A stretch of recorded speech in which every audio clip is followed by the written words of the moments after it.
Los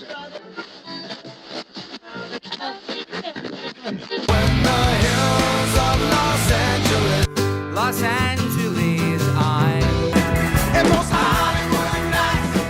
She goes to California, oh, California.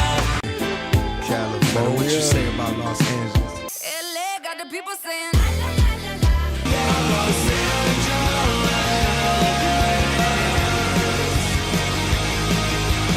You're listening to Corner of the Galaxy on cornerofthegalaxy.com.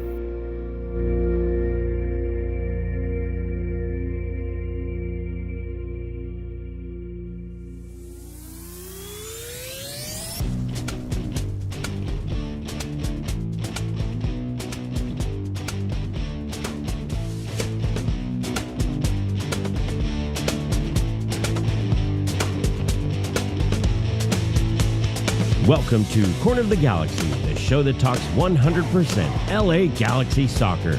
We're glad you could join us. Now it's time to sit back and relax as your hosts navigate through the twisting, turning, but never boring world of your six-time MLS Cup champion, LA Galaxy. Hello, everybody, and welcome to Corner of the Galaxy on cornerofthegalaxy.com. I'm your host, Josh Guesman, coming to you on Thursday, September 25th, the LA Galaxy. Funny enough, we didn't do a show on Monday, so 3-2 losers to Cincinnati over the weekend. Then we had Galaxy Mania. Now we're getting you ready for Sporting Kansas City. There is a surprise coaching change. For those of you who haven't heard, some of you got way too excited whenever I said that. I just would like to point that out. But there's a little bit of a change going on for the Sporting Kansas City game. Dejan Joveljic is back. And, of course, the LA Galaxy getting ready for our Campeones Cup as well. So we have a full slate of stuff to talk about and to help us do all that. We are glad to have him checking in from afar. Please welcome back to the show, Mr. Eric, the Portuguese Hammer Vieira. Eric, how you doing, bud? I'm doing good. It's funny you mentioned checking in from afar. I did listen to technically the Monday show, but really the season ticket member event weekend show, and I had major FOMO seeing El Galactico out there again, the wrestling, and Cosmo doing a run in. You know, it seemed like a good time. You got to rub shoulders and rub elbows with Tom Braun and Will Kuntz and Greg Vanney, the whole gang. So again, definitely jealous of everything that you got to do, but wishing you all the best. And it seemed like everything went well. So kudos to you and the gang. Thank you. No, we had a really great time. We'll talk about. I'll tell you my favorite thing that was two favorite things. As you know, I'm not really a wrestling guy. I thoroughly enjoyed the wrestling. I was walking by a couple times trying to get out of there at the end, and they were going crazy with wrestling. It was great. I mean, high energy. Cosmo was in the ring at one point. Yeah. I mean, Tom Braun, I think, I went back and listened to the show, and I think Tom Braun tried to challenge me to get into the ring afterwards. He said if things went sideways. So it's an okay. Option. So maybe we survived it and the whole deal. So no, that was really interesting. One, I thought it was a great event. I don't remember, and I haven't been to some in a while, so I will preface it with that. I don't remember it being that expansive. There was stuff everywhere, Eric, to do. I mean, again, one of my favorite parts was the petting zoo. I think I told people that, and nobody believed me. The petting zoo was off the hook, amazing. Can't go wrong with a petting zoo. No, you know what? More events need to have petting zoos. I'm just gonna. Yeah. I'm big on the petting zoo. They even had a wildlife. So there was the petting zoo where you had.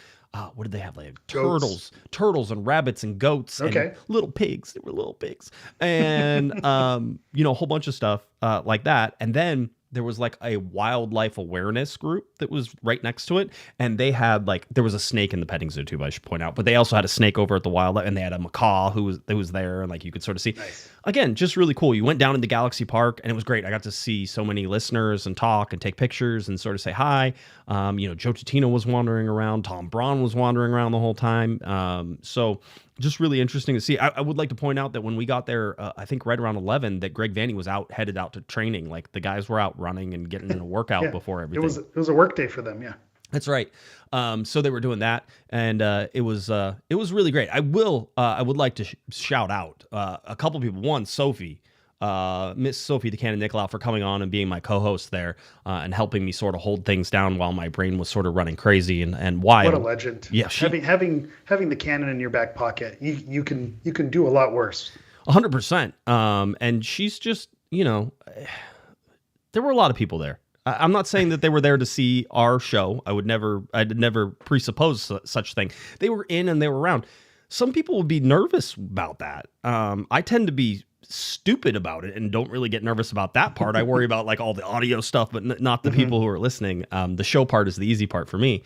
But just doing that. And Sophie just doesn't flinch ever. I mean, she hangs out with like, Sean Connery and all this. She doesn't like, it doesn't even bother her. We need the Sophie After Dark stories. She's got a whole life of things. She drops little kernels. It's like, wait a minute. Tell us more about that. Yeah. So yeah, that's why I always say she's a legend. She is, absolutely. So she was there.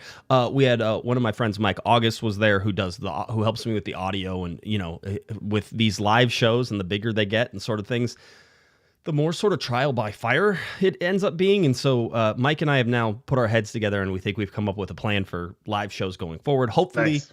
At CVI coming up in Palm Springs. I was just poking the hammer, and I was like, maybe you should come out for CVI this year. So this might be the year, that I make the pilgrimage out there.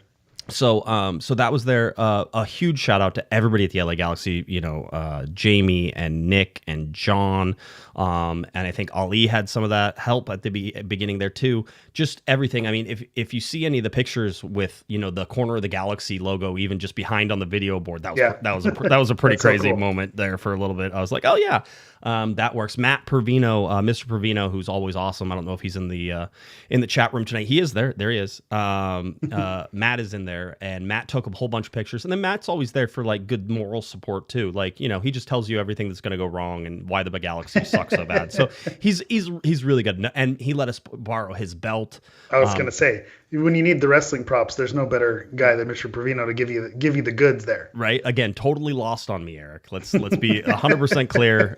The whole deal didn't work, but no, everybody was awesome and just made it really easy for us. And it was a tight squeeze for us to get ready and set up after the band played and did all that. So we had to sort of scramble, and then we were there, and then all of a sudden it was game time. And then Tom Braun comes on, Will Kuntz, Greg Vanney, Diego Fagundes. By the way, big shout out to Diego Fagundes. He's going to get another shout out here in about 20 seconds, but Diego Fagundes did not have to come and interview. I don't know if everybody knows.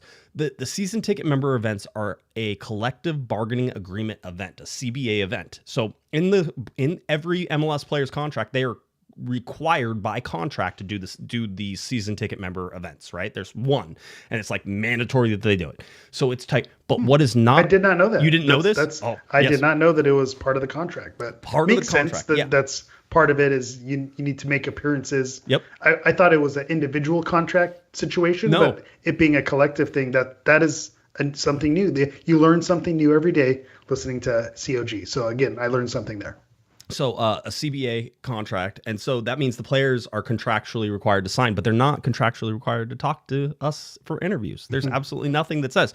Most of the time, by the way, under the general rules of MLS, they do have to provide us with people after games and stuff like that. This is not that. So Diego Fagundes was requested, reached out to him, said, hey, would love it if you could come on. And he said, yeah, absolutely. I mean, doesn't hesitate, and it's always a good guy. I don't know what his future is, and if you listen to that Galaxy Mania, I asked a little bit, and I'm not sure that he 100% knows yet. But if the Galaxy end up not retaining him, I for one will be sad just for the fact that he comes on, has a no BS attitude. I will tell you what I think. I will be as honest as I can be, and this is what and he's a leader on that team. So it's so important to hear from him. Yeah, that's what I get from him as someone. You've been around a while, 17 years, you mentioned, you've been doing the podcast. So, players have the opportunity to come on. They don't necessarily come on all the time.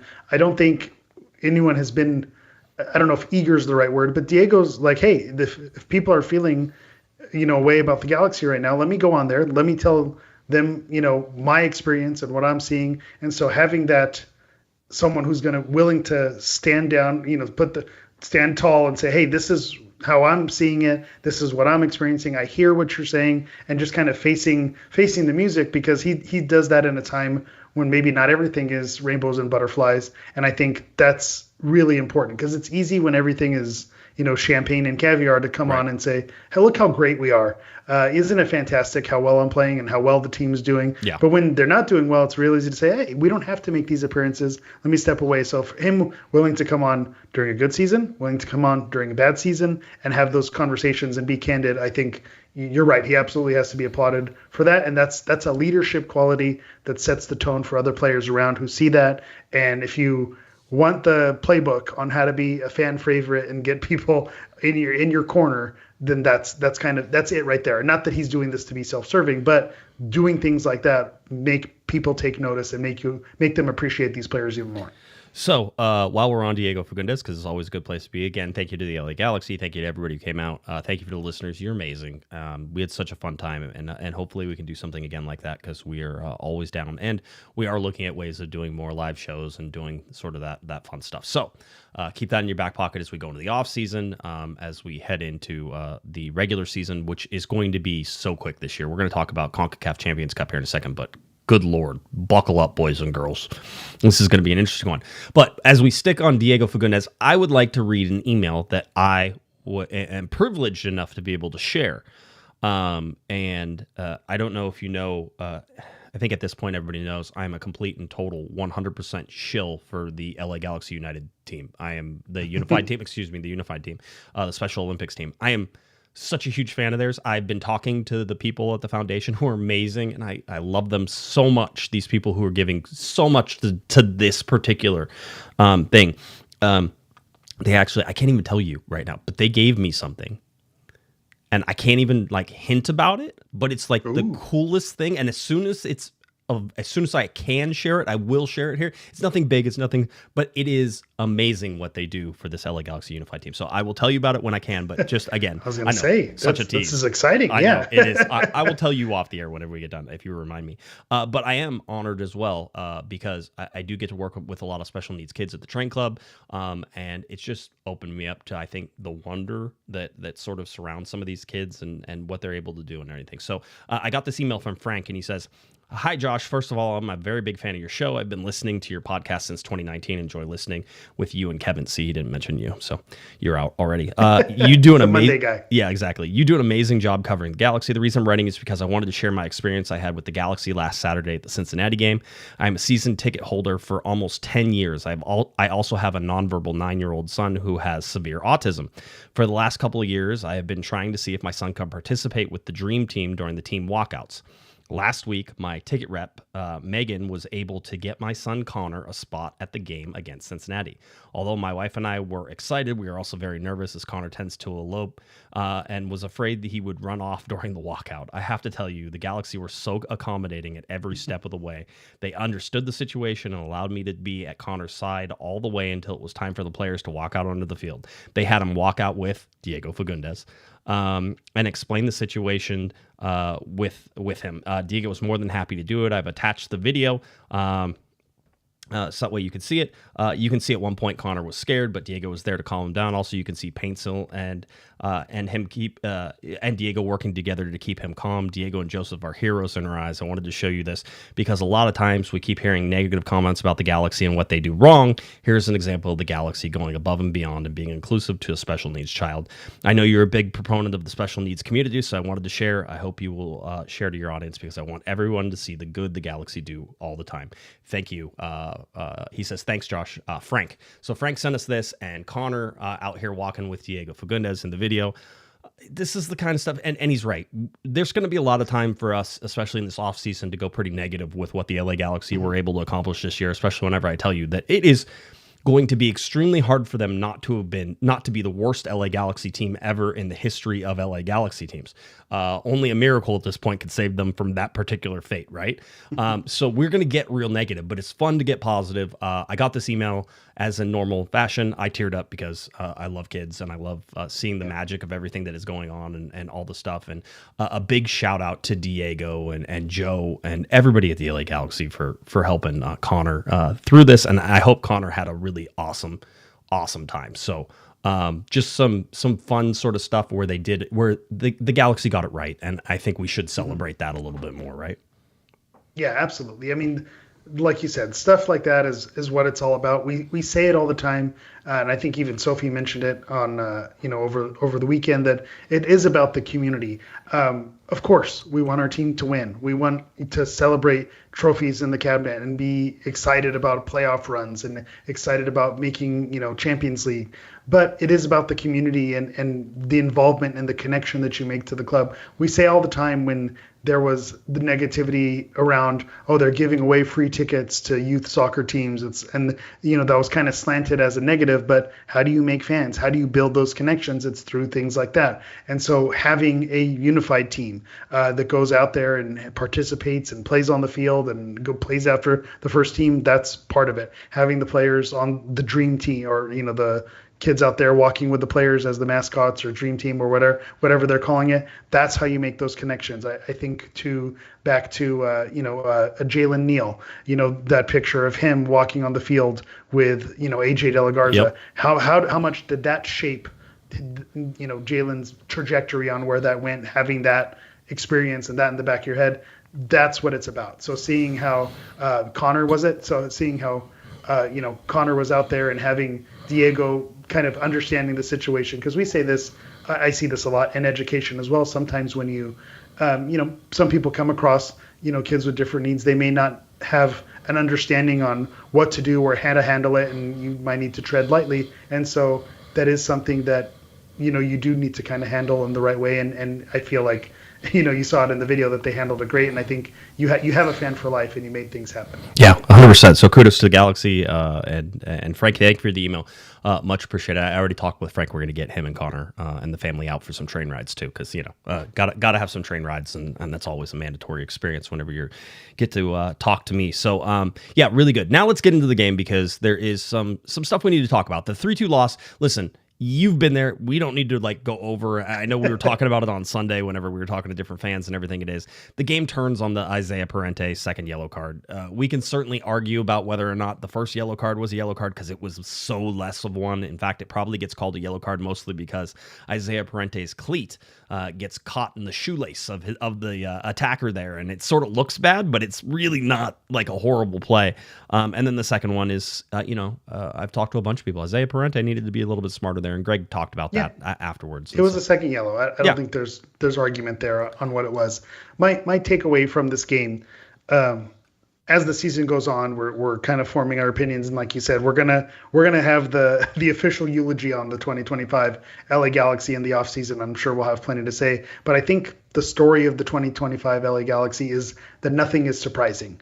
A 7-0 loss, sure. 2-2 draw against your rivals, you got it. A third place in Leagues Cup, of course that's going to happen. Everything is in play for this team. A red card, yellow card suspensions for your coaches. It just seems like there is nothing that can happen with this team, and it's not going to surprise me, because it just seems like everything is just so off kilter and off the charts that, the only thing that's predictable about this team is that they're going to be unpredictable. You don't know what they're going to get. Yeah. And so that's my takeaway. This game was a part of that, and I think it just ties in to kind of the theme for the whole season. Again, the younger kids, showing a little bit, and just there was something really interesting happen. 51st minute, Isaiah Parente goes, gets the second yellow, and you can go back and sort of look at the difference of the game and seeing that it's 1-0 after 10 minutes, it's 2-0 after 22 minutes. The Galaxy are in a hole again, 2-0. The fact that Joseph Paintsill comes in and gets a header, which again, how many times has Joseph Paintsill had his head on the ball? Yeah. I had to try. Yeah, go ahead.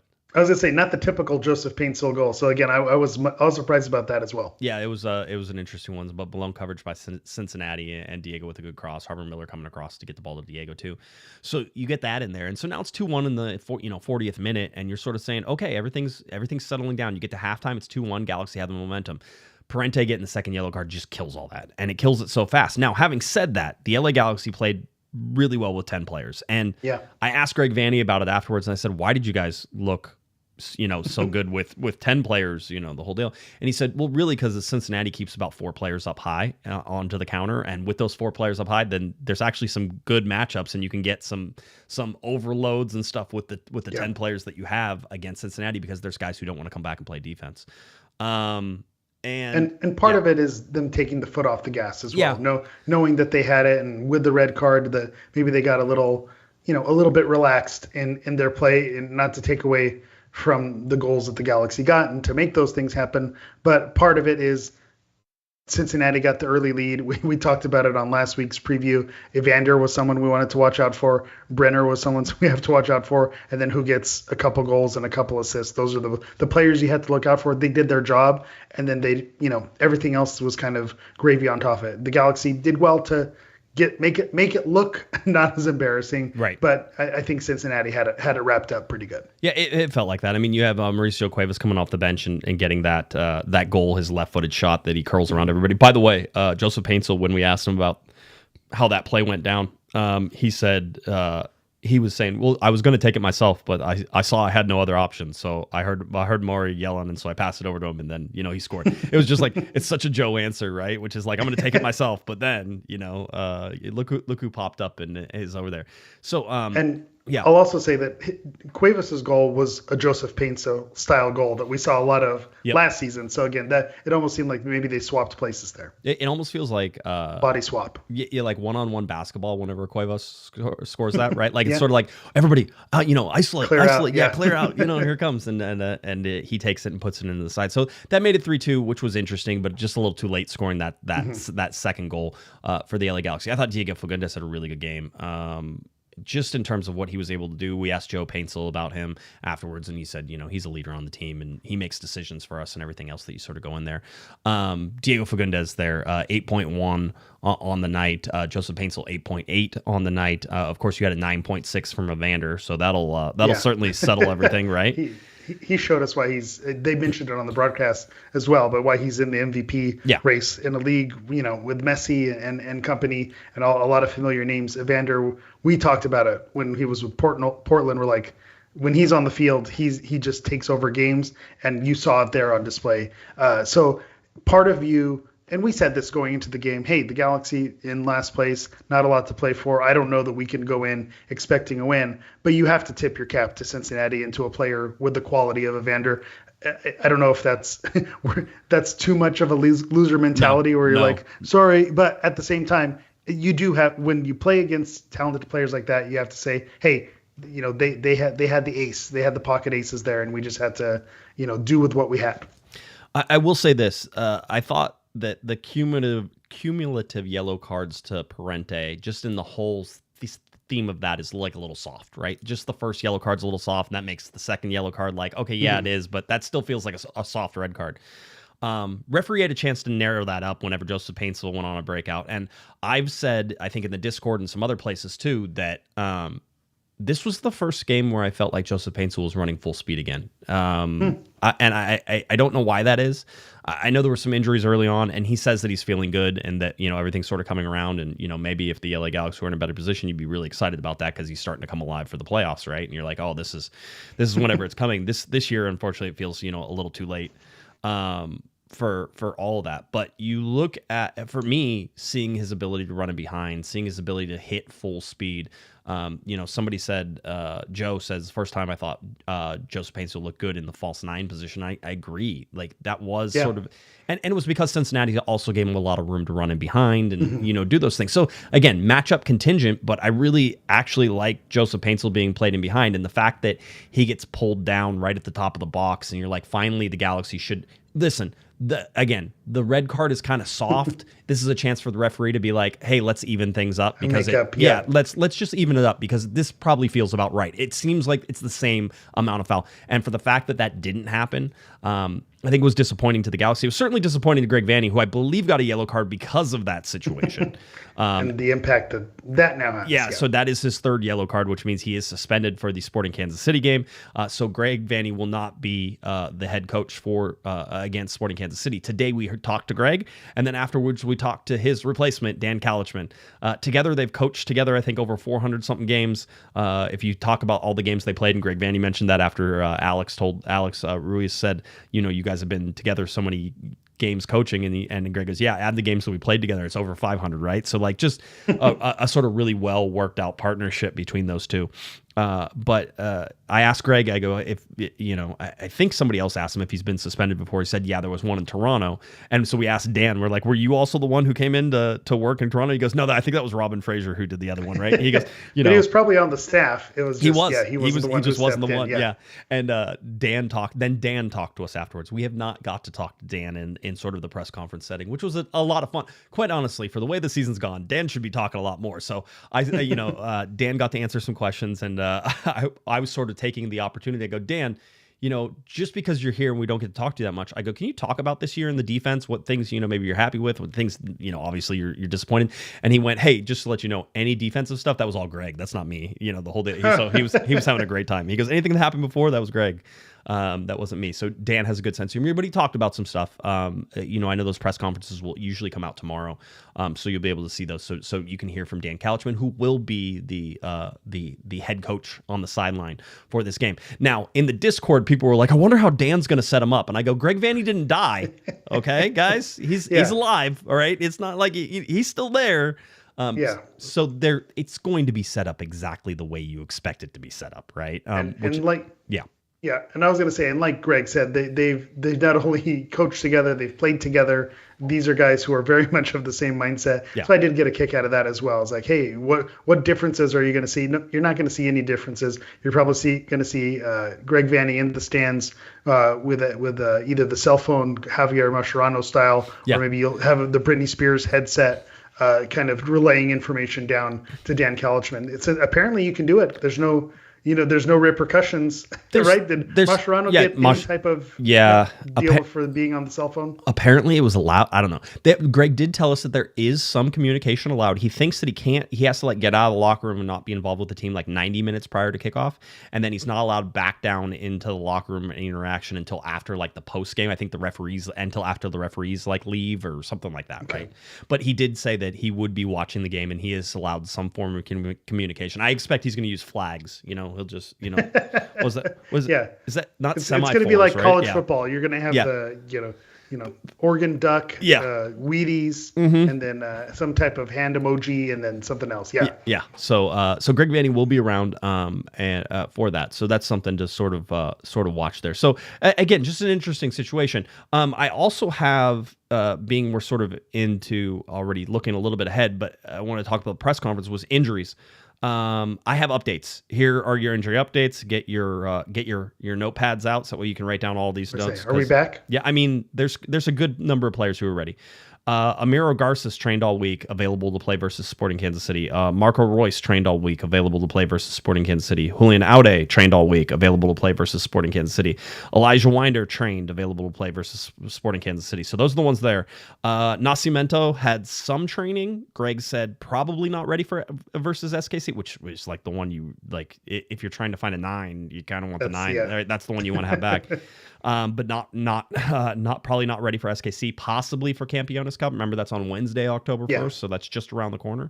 And then Lucas Sanabria, so he has they're calling it a bone bruise, but basically it was a knee or a hyperextension, and whenever he a little hyperextended, the bones hit each other, and that's where you get the bone bruise, right?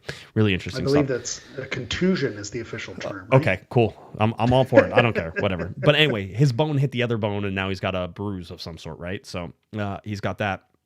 And then we didn't hear any updates on Christian Ramirez. Everything else there were updates on, but nothing on Ramirez. Again, looking for a 9 when you don't have a 9. So that's what we are expecting versus Sporting Kansas City. That's the injury updates that we got from Greg today.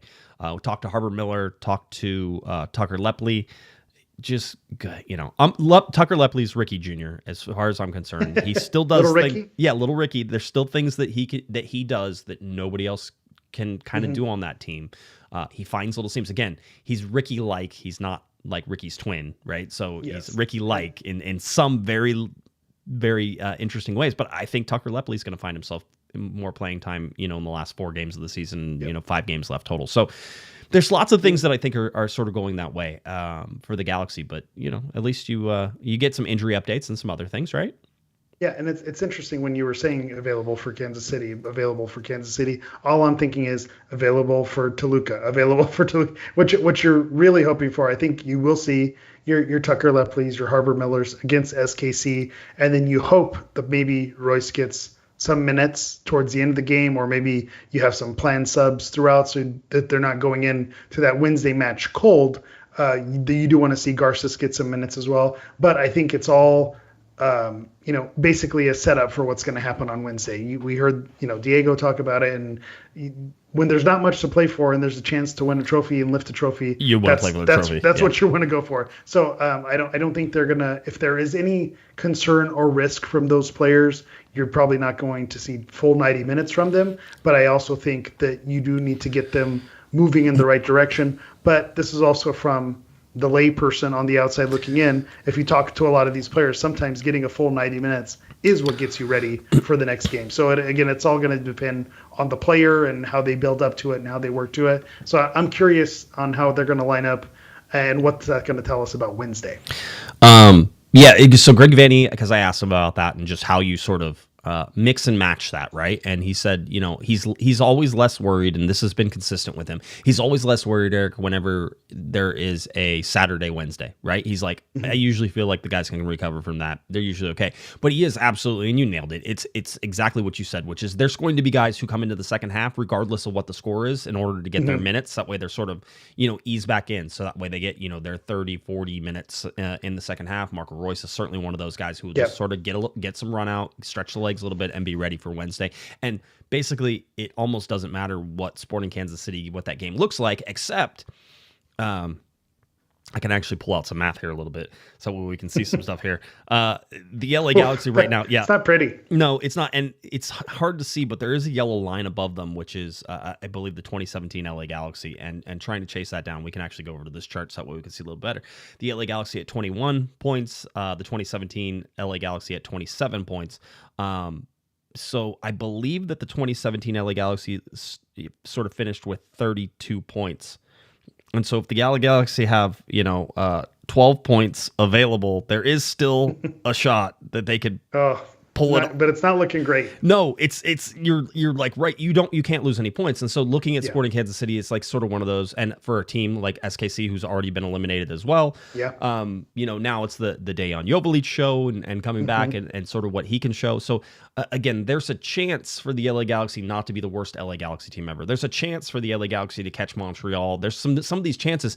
And the good news is that we've seen a motivated young core that wants to go out there and really play. So I imagine that this will be a competitive game for the Galaxy on Saturday night whenever they play against Sporting Kansas City. That's my guess as of right now. Yeah. So I don't know if we're going to go full into the opponent preview right away, but to me, I feel like this match is, we say it all the time, this is your chance to points against Shield contenders, FC Cincinnati. Probably not your chance to steal points at home, given the season that they had. Against a struggling Kansas City team who the last time you played them, they beat you after they didn't get a single shot on target. That's the team that you're going to have circled. Okay, if this is our chance, we're going to leapfrog Montreal. We're going to get, to out of the bottom of the barrel to be the worst LA Galaxy team of all time. This is the match that you have circled that you want to work on. Doing a little bit of research into this game, I mentioned last week that the Galaxy, one of their positive stats is coming back from trailing position. Right. Well, what's one of Kansas City's strengths? Coming back from losing position. So you have the movable object versus the indomitable force. Somebody's going to have to score first in order for that to happen. I was going to say, you're going to have two teams just kind of staring at each other. They can't both come from behind at the same time. So it's going to be interesting to see how they go after each other, because these teams actually are very similar in the way that they set up and the way they play. I wanted to go through some of the stats just again. Just look at the DP minutes total. 48.6% is where the LA Galaxy are at. 82.5 was last year. Ricky Bush. The Galaxy are creeping closer and closer to sort of that like 2/3 that we sort of saw. Joseph Paintsel is going to be right around, played 2/3 of the minutes, which is a lot better than whenever you started out doing it. But Gabriel Peck had over 80% of the minutes. That's, again, Ricky Bush not seeing anything. That's something to sort of watch there. Let's see. Do you have the 2017 percentage? Because it feels like that's probably I stopped right at like in line 2018. With, I need to go back. Yeah. I feel like 2017 is probably what caused you to start tracking this, because of kind of the debacle that was the designated player situation in 2017. Yeah, certainly it was probably a pretty good impetus for that. Looking at again, the points per game, the Galaxy at 20 in 2025 at 0.7. The worst is .94 from 2017. I would argue still that 2020 is still the worst year, just because they only played 22 games. Those were just depressing games to watch, Right. dude, given the state of the world. That Yes. I agree. The vibes, in addition to the performance, made 2020 worse. Yeah, the thing is that 2017 for me is like the worst gameplay. 2020 probably had better gameplay, but yeah, it just wasn't. It wasn't like leaps better. That's what's sort of Wasn't been weird. exciting. Yeah, that's what's sort of been weird about this season is that I found the games most of the time to be pretty exciting. Like, you know, and I was like, oh, okay.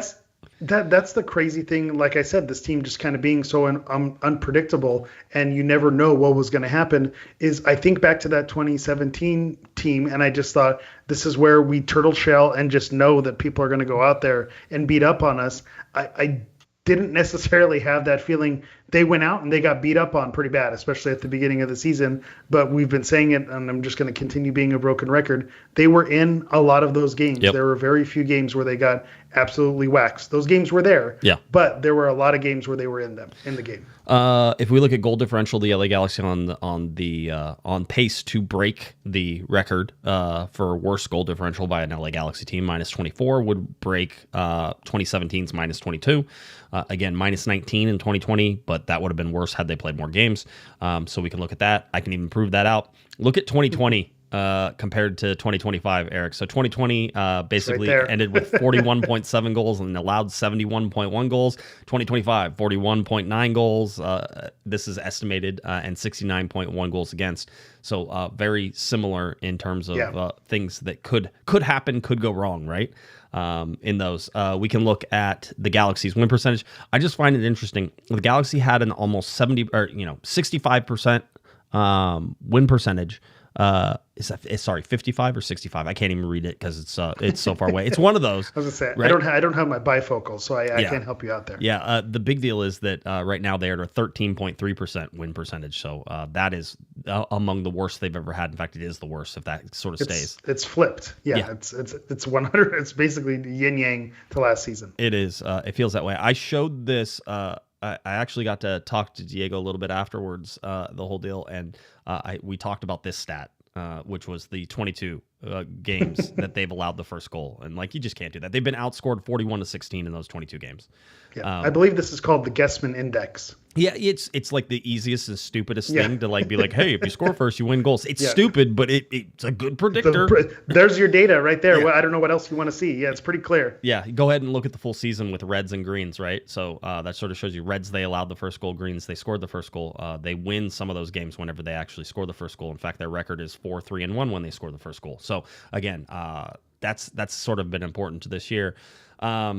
So that's sort of the thing. There's some other stuff going on at the LA Galaxy too that I wanted to approach, and I know that there was somebody else on Twitter, I think it was Galactic Empire, who actually put this out, that Will Misselbrook had left the LA Galaxy. We had heard this, and so I was waiting to sort of find out confirmation. So yes, Will Misselbrook did leave the LA Galaxy. He actually went out and replied to Galaxy Empire 96 and says, yeah, I chose to step away to a new venture that supports innovation and how a team engages and entertains fans and community. Loved every minute with the club and feel fortunate to have been part of it. For the past 3 years, I worked hard to try to modernize the club's brand digitally and physically to make it relevant again and help rebuild Galaxy's iconic identity, which I felt had been slightly missing before I joined. I just really hope I did you all proud. So thankful for the support of our fans, players, and the Galaxy org, and for the opportunity to reignite the most storied club in MLS. Hopefully I helped even a little bit to restore it. At least I think one of the most creative and culturally relevant brands in the league. Much love to all our Gs. So that's Will Misselbrook. I can also tell you the LA Galaxy gave me a statement as well. And that statement says, as part of our ongoing efforts, to position the organization for future success, we made adjustments to our front office structure. These changes included the elimination of a small number of positions, as well as promotions that strengthen our leadership team. We are grateful to all employees for their contributions and remain focused on achieving our long-term goals. The LA Galaxy, I should point out, are also currently out there and hiring for a couple different positions. So if you saw on the PR side, I think there's 2 positions open. And then there is one as the chief... chief marketing officer. I said media officer. I was like, you're an idiot. Yeah. That's where your lens is coming Right. from. Yeah, 100%. But chief marketing officer, which will sort of take over for the position that Will Misselbrook had, right? So you can expect that. I think there's one person who's going to do like sort of a little more of both of those things instead of it being one person, two different jobs. It's going to be one job that sort of reaches out and does those things. So. Yeah.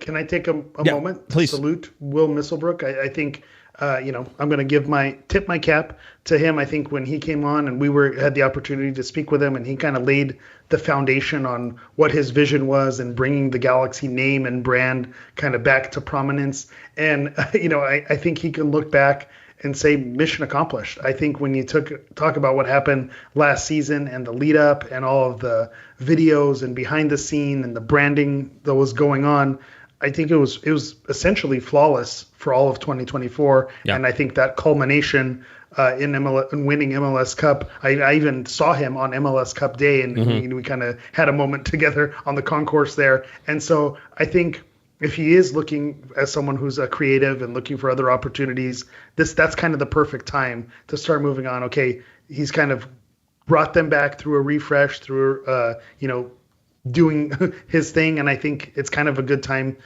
possibly for him to move on. Maybe the Galaxy are restructuring. You're saying all the HR speak again. Maybe this is the episode that my wife is going to actually listen to, right? With all the hiring and restructuring and building for a better future. I was like, this is all very corporate jargon speak in terms of reshuffling the deck here. But I do have to tip my cap for Will Misselbrook, because I think the stuff that he did put out was top notch and mission accomplished in terms of getting the Galaxy name back to where they want to be. It was there, and then this season, the play on the field maybe gave it some more dirt under the fingernails here that they need to scrub and get clean and continue to move forward in the right direction. But I definitely have to send my respect and tip the cap to Will for what he did. Yeah, I mean there's. I will say that I think things got a little bit more back on track, and I think we talked about it last year just in terms of the front office and sort of some of the things that they were doing in 2024 that got things maybe pointed in the right direction. We can certainly argue about whether there are missteps this year, and I'm sure there were. But the bottom line is that it continues to evolve. I'll be honest, Eric, it very rarely is like stable. Like things are changing all the time. And, whenever we talked about, from the PR side and Kevin Acevedo leaving, it's just, this is, I think, my third sort of transition from different people and doing different things. So it's part of the norm. If you've been around long enough, you've sort of suffered through some of this stuff. And so I expect that now, incumbent upon the LA Galaxy to take the hires that they're going to make and make those count and restructure in the way that they want to do, so that way they get the right results from everything. I think it would be hard for 2026 to be worse than 2025. Really hard. Like it's really hard to be worse, right? So worst team in history. We're looking at the stats right there. Yeah, right. So that sort of sits there, and that colors everything as well, right? So winning fixes everything. We always say that. So it will we'll see how the LA Galaxy do with that. But yeah, a shout out to Will, who was a wonderful person to work with, really insightful, and yeah, he'll be missed as well. So for the most part, everybody's leaving the Galaxy. I really liked, and I have no issues. These are good people. Yeah, shout out to Kevin Acevedo as well. I know. Speaking of wrestling, the wrestling, love. He was someone who's in on the world and the wrestling entertainment there. So again, he'll be missed as well. And so it's a bummer to see these people who you've had interactions with, to see them leave the club. But we've also seen the Galaxy put people in these positions where you say, man, look at who they brought in and what they're able to do. I think back to, our buddy Nelson, who was brought in, and the things that he was able to do. So if they could bring in the right person to kind of steer the ship, I think change isn't always a bad thing, depending on who comes in. Big shoes to fill and definitely a lot of work to do. But, change isn't necessarily a bad thing if you can get the right person who understands the Galaxy culture and what the fans expect and what they want to see. I think, you can see a different direction that isn't always, it's different, but it's not necessarily bad. Yeah. So we'll see how that eventually filters all out, and something to watch as we head into the new season as well. A couple super chats here. Michael says Charlie Rugg is playing semi-pro in Santa Maria. That's a shout out because Charlie Rugg, of course, made the live show. We always talk about Charlie Rugg on here, and sort of Santa Maria. Yeah. What's happening in Santa Maria? I don't know, but I'm up for going. Let's head out. That's my rookie of the year right there. So always and forever, right there. Crazy $2 super has said, what's a DP, designated player? Is this a plant? So I believe Crazy also has a, yeah, I know you got your shirt. I've got this is one of the better COG shirts, is the designated player, where it literally just explains the roster rule itself. I wore it in honor of Dejan Joveljic, who's now a DP over in Sporting Kansas City. But what a question. Yeah, designated player.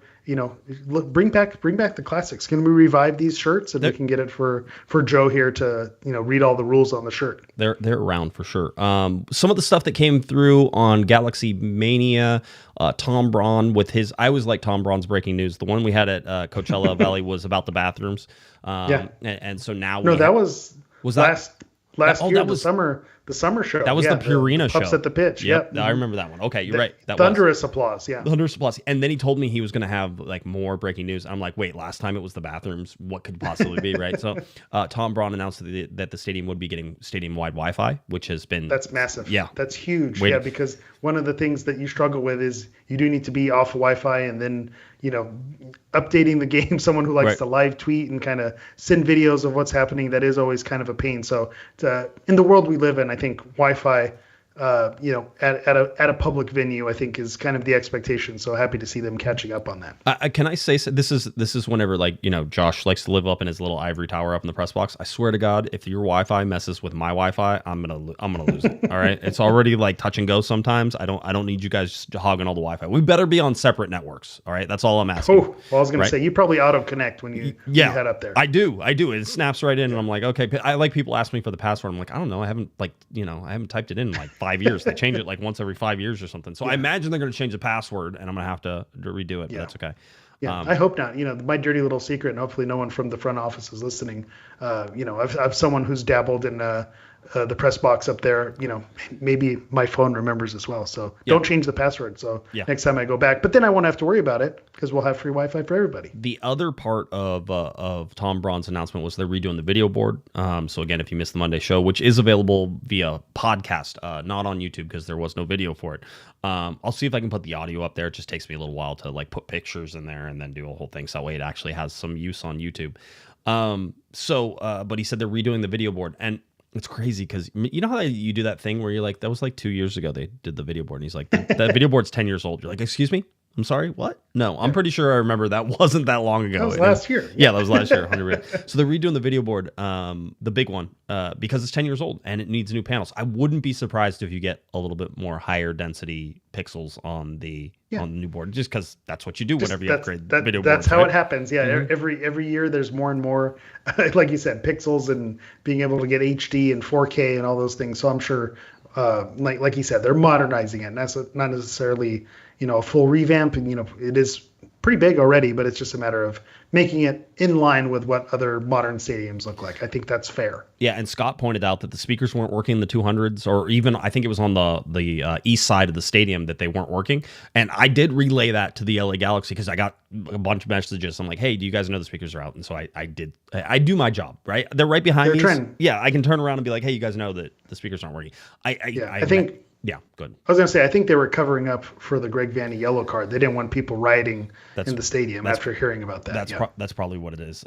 So hopefully that gets fixed. And listen, it's at the time of the year where everything is sort of like you're waiting till the off season to fix things that are bad that maybe you've patched together through the entire season. So you're right on the edge of it. So I can understand that. But I imagine that they'll get that fixed too. I want to talk about CONCACAF Champions Cup, which is weird because we are talking about the LA Galaxy, basically 4 games left to eliminate from the playoffs. Yeah, 100%.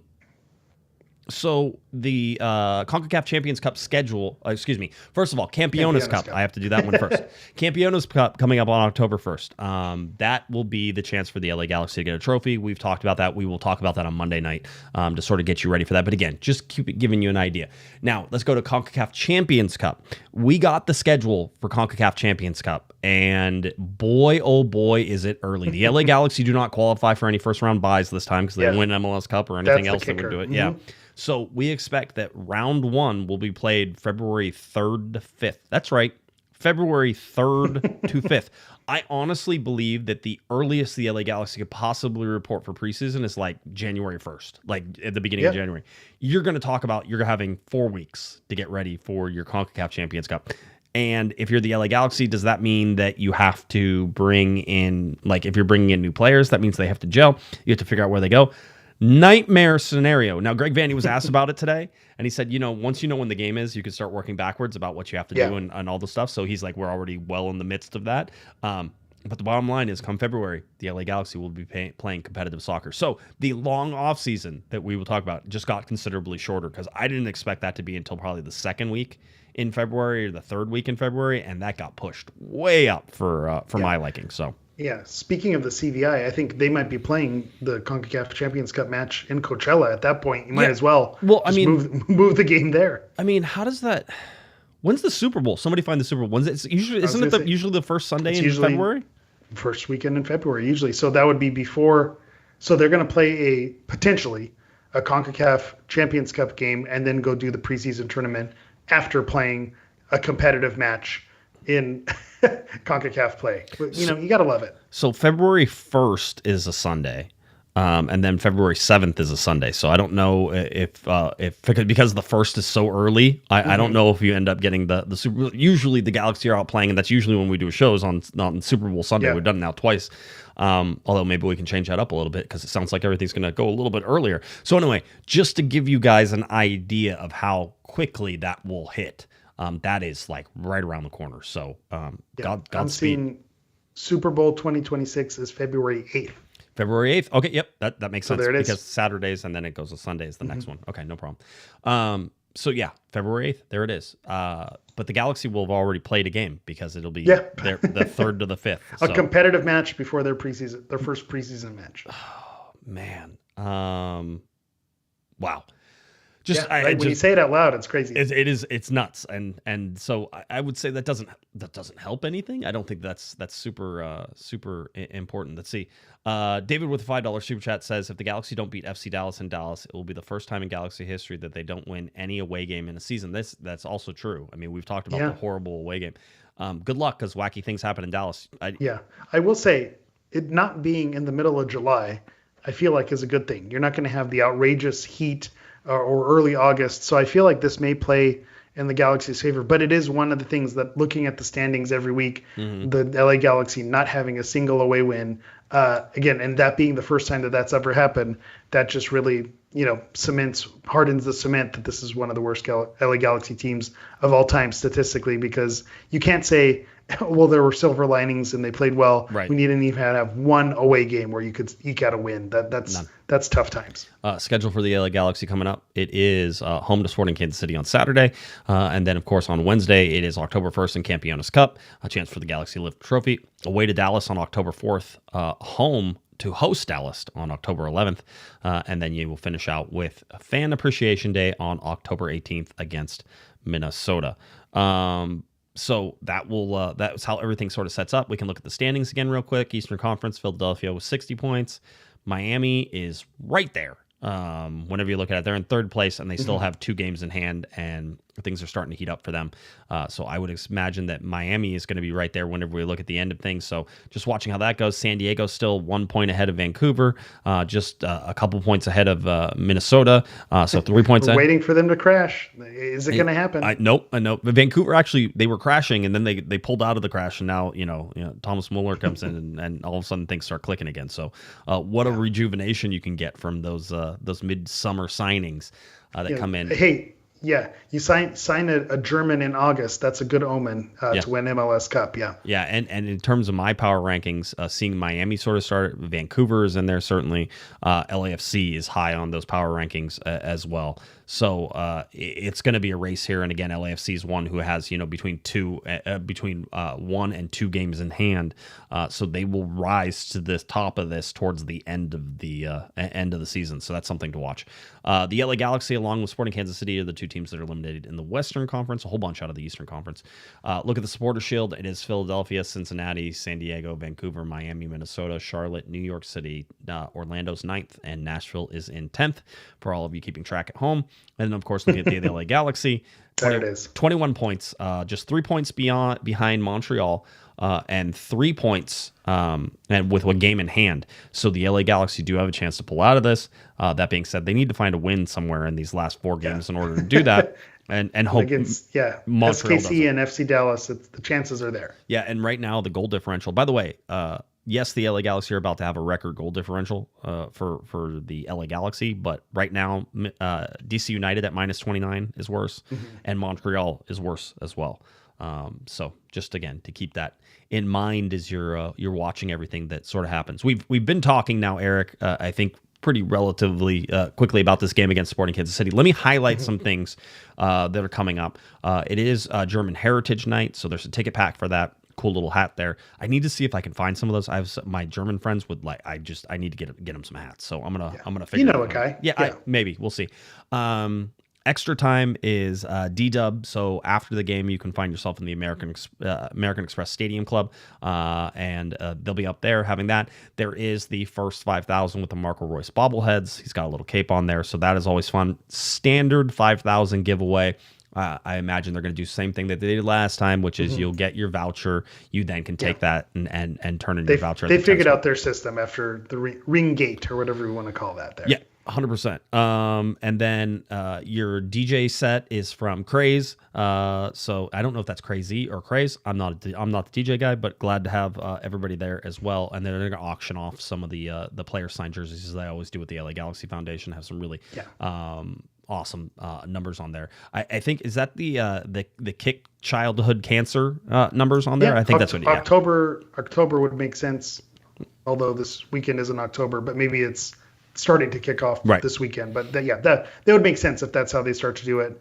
If they're saving the other jerseys for fan appreciation night and other things. So again, that feels kind of on brand for where they're going for. But yeah, the KCC is the Kick Childhood Cancer, which I believe is in October when they kick that off. Something important, if you would like to see Dejan Joveljic get his ring, that should be in pregame warm-ups around 6:50 p.m. That's when Dejan is going to get his ring. There will be a video, and then they will show, go live to the field as Dejan Joveljic finally gets his 2024 championship ring. So yeah, and I think that's a moment that I have circled, even though I'm not going to be at the game, but it is something that I'm excited for him to get his ring. I think with Mark Delgado signing with the Rivals, that put a damper on that whole situation just because with the rivalry, it created some negative buzz around it. But that was a great moment for him to have with the coaches and to get the ring. And so I appreciated that when you zoom out, rivalry aside. Dejan Joveljic, I think there's nothing but love from a lot of the Galaxy fandom and how they appreciated what he did for this team. And I don't think anyone faults him for going and getting his money. These players only have a limited time that they're able to collect paychecks playing this sport. And so you have to take advantage when those offers come your way. So I don't think anyone's mad at Dejan for leaving. It's more being upset at the mechanisms of the league and different things on why we couldn't hold on to him. So I'm actually looking forward to seeing him getting his ring. And given how the season is going, again, I'm really kind of pitching in this loser mentality. Something about him getting a goal at Dignity Health Sports Park, I feel like that'd be good for the vibes. That would it feels like what's the Babe Ruth, the GOAT or whatever it is. I feel like Dejan scoring at Dignity Health Sports Park lifts the curse, like it breaks, like it makes everything right. It's our what do they call that? I forget what it's on the moment. It's from the Spider-Man movie, the canon event. It's our canon event that's going to set everything back in motion for 2026. So I feel like Dejan does need to score to make things right, because I feel like we've been cursed since he left, and the only one who could fix that is Dejan coming back and scoring in our stadium against us to kind of just even out the playing field. Listen, Sporting Kansas City has had a pretty dreadful season too. In any normal year, the Galaxy would be looking at this game as sort of licking their chops. The timing of it certainly is interesting, just because you have Campeones Cup, and there is going to be a focus on that. And so, again, no Greg Vanney for this game, as he'll be watching from the stands. I will actually not be at this game either. One of the few that I will miss, but I will not be there for this game. So no world-famous halftime meetup. You're more than welcome to go there, because I know that some of our friends still go. Even I would imagine the meetup is still happening. You just won't be there. I just won't be there, 100%. So we'll do that. Maybe I can get Damien to come down and host it or something like that. So launch cookies at people. Yeah, 100%. Let's tell people about. Damian's a wrestling guy. Did he get in the ring? Did he get involved? I was like, why don't you come to the event? Like, you can get it. So like Sophie came and, press pass, walked right through, right? The whole deal. And so whenever we were doing it, I'm like, Damian, just come. And he's like, maybe I'll think about it. And I think maybe he just got busy, but I was like, you could be there for wrestling. He's like, I don't know.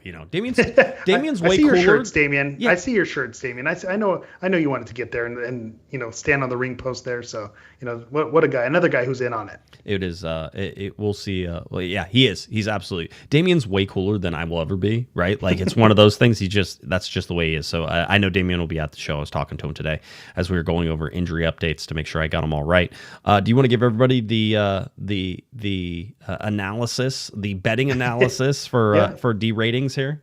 Yeah, again, the benefit of playing a team that's eliminated from the playoffs is you get the advantage at home. So the Galaxy, according to D ratings, with a 51.9% chance to win, SKC with a 23.6% chance for a win, and then a 24.5% chance for a draw. If you're looking at the opening lines, the Sporting Kansas City was at plus 235. The Galaxy were at minus 145. So again, the Galaxy are favorites going into this game.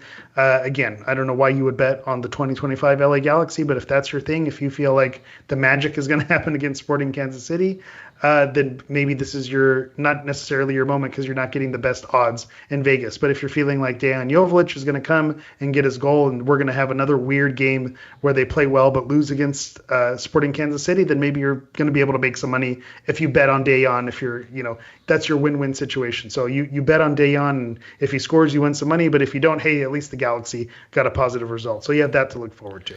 There you go. The LA Galaxy and Sporting Kansas City coming up on Saturday. That game is a 7:30 TV start time. 7:40 p.m. is your kickoff time. So a lot of stuff to sort of cover with that. And again, I know this was actually a pretty heavy information show, which is what happens whenever you don't have a show on Monday, right? Sort of doing that. So watching the LA Galaxy, and then really it is about Campeones Cup coming up. There is relatively little for me, Eric, that I need to see from some of these guys. I know they're going to get playing time as maintenance. There's going to be maintenance playing time. I don't think Greg Vanney is worried about basically who he's going to have available for Campeones Cup. I honestly think that the reason that the injury list has been so long is because they were trying to rest guys in order to be back for Campeones Cup, which is why you're seeing the majority of the guys come off of that list as well. All of a sudden, yep. Mm-hmm. So do we want to do guaranteed to be wrong? Is that where we're heading? Guaranteed to be wrong predictions. Go ahead. All right. So again, I was kind of mentioning it. The only thing that is consistent about this LA Galaxy team is the inconsistency. When have they played the best in some of these games? Arguably, it's been when they've rested some of their better players. So I think with resting the players for Toluca, I think this is weirdly a recipe for a win when you're playing against an SKC team who's coming in struggling as well. So I think Dejan gets his goal, but I do think the LA Galaxy win 2-1. You see your Tucker Lepleys, your Harbor Millers go in there and they your Cuevases, and they go and make something happen and get those 3 points at home, because again, if they want to climb out of that bottom of the barrel worst Galaxy team in history, they do need to get some wins somewhere. So why not this weekend? Yeah, I would, like I said, I think they need to get 12 in order to pass 2017. So that means they have to win all 4 of their last remaining league games. And one of those is going to be a loss. I just don't see that happening. So I almost think that's not really, but there is a focus. I was talking to some of the guys, and there remains to be a focus on not finishing last in the league. So you want to know where the focus is? It's 100% on Campeones Cup coming up on Wednesday, which is the Galaxy sort of looking ahead. I worry about that, the look ahead part. And then, that's fair. Yeah, and then I also would say that I think that there's a real chance for the LA Galaxy actually to get this win. It's stupid. I'm sort of with you, but I really do feel like in this point with Sporting Kansas City, listen, Dejan's going to get his goal. So I'm with you. Dejan's getting a goal. Maybe he gets 2. Greg Vanney says, the thing you have to worry about Dejan, he goes, it's always nice to know your opponent, first of all, right? The whole deal, but he's like, he will lull you to sleep thinking he's not doing much. Next thing you know, he's back behind you and causing problems. It's how many times did we see that from him? Yep. So many times. So that is what I expect to see from the Galaxy. I'm going to go, it's going to be a weird game. You ready for the weird game and a weird score? It's gonna be, let's see it. It's going to be a 4-2 win for the Galaxy. 4-2. I love it. Yeah. I love it. We needed that. We play it safe with the 2-1s, the 2-0s, the 1-1s. Sometimes those wacky 4-2s happen, And good on you for calling it out and make it happen. I dig it. Yeah, it's going to be wacky. It's an SKC trap game, right? 100%. I mean, he's so in there, so correct for everything that's going on. So, anything else that would you like to touch on? Somebody did ask about, did we have any updates on the LA Galaxy's kit for next year? There was a little leak. Did you see the leak, Eric? I did see the possibility. I don't know if it was a description. Yes. Yeah, it was a description of what it was. That it was a reimagined sash, or if it was there a year. I think, and then I think a collar. I think a collar was the thing that I took away from it, is that they're going to have some type of cuffed collar. To me, nothing looks better on a soccer kit than a nice collar when done right. So I think that gives me something to be excited about. Yeah. I will make a prediction now that whenever they release it, I won't like it. And then about 3 weeks later, I'll be like, you know what? That actually looks pretty good in person. So that'll be my standard answer to all this. So yeah, that's where we are at for the LA Galaxy. Interesting sort of time. Again, a big shout out to the LA Galaxy for having us at Galaxy Mania. I had so much fun, and it was so great. Not to be too sentimental, but doing this for 17 years and getting to do that at that event, it was pretty special. That's cool. So yeah, it's one of those. It's like, hey, that's right. This is why I do it. And my weekend, it was absolutely nuts and crazy. Like, I can't even tell you. I went home and fell asleep on the chair at I think I got home at 5:30 after going to In-N-Out afterwards. But I think I fell asleep at 5:30 and I slept until 7:30 p.m. and then was wide awake for the rest of the night. You know how that goes. So, but it really meant a lot to me. So again, I thank everybody for the opportunity. Thank everybody for coming on the show. Certainly appreciate it. And certainly for all the fans who were there, you guys are awesome. Really appreciated it. And they did get a big round of applause for Wi-Fi, by the way. I would like to point out Wi-Fi was a big hit. So yeah, and I'll shout out the listeners as well, because a lot of the listeners who are season ticket members are, I believe, they voiced, what do they want on these fan events, and people on the fan council. I know there's some people in the Discord there as well, kind of pushing for COG to be involved. So shout out to the listeners as well. Of course, credit to you being around, doing this twice a week. That's going to put you on the radar, but also for the listeners who are out there to kind of nudge in the Galaxy's direction as well. You made that happen as well. So it was a group effort. So I just want to shout them out, in addition to all the hard work that you're putting in for all these years. It is a lot of fun to do live shows. We need to do more of them. I apologize. My schedule isn't always conducive to that. So we will continue to try to do that. Anything else, sir? No, I think we're good. All right. Tell people where they can find you. Let's go. All right. As always, you can find me on all social media platforms at HammerEV9. That's HammerEV and the number 9. If you're looking for me on any social media, at Galaxy Podcast, cornerthegalaxy.com, head on over to YouTube, type in Corner of the Galaxy, find all those shows, all that wonderful stuff. SoundCloud, iTunes, anywhere else, you can find Corner of the Galaxy. Just type it in. LA Galaxy, Sporting Kansas City, coming up on Saturday, 7:30. 7:40 p.m. is your kickoff time on MLS Season Pass. All right. Galaxy are eliminated from the playoffs, but still have maybe a way to claw themselves out of the basement. We'll see. Dejan Joveljic coming in, of course, on Saturday. Enjoy that, and we will catch everybody on the Monday show where we can wrap that up and get you ready for Campeones Cup. For Eric, the Portuguese Hammer Vieira, I'm Josh Pato Guesman. You've been listening to our little Corner of the Galaxy. Have a great one, everybody. You've been listening to the Corner of the Galaxy podcast on cornerofthegalaxy.com. You can follow the show on Twitter and Instagram at Galaxy Podcast. And be sure to check out and subscribe to iTunes, Stitcher, and Facebook by searching for Corner of the Galaxy.